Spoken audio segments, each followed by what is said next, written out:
Alam niyo po bang pinakamabilis sa paraan para maging masaya? What is the quickest and easiest way to be happy? Ito po, yung tingnan mo sa buhay mo kung ano yung meron ka.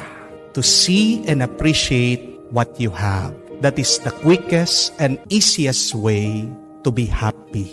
And what is the easiest way to be sad? Ano yung pinakamabilis at madaling paraan para naman maging malungkot? Yung tingnan mo sa buhay mo, yung wala. When you're trying to find what is missing in your life, you will be sad and miserable.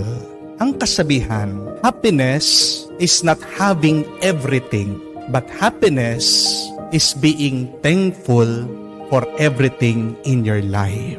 So the question is, are you thankful for what you have in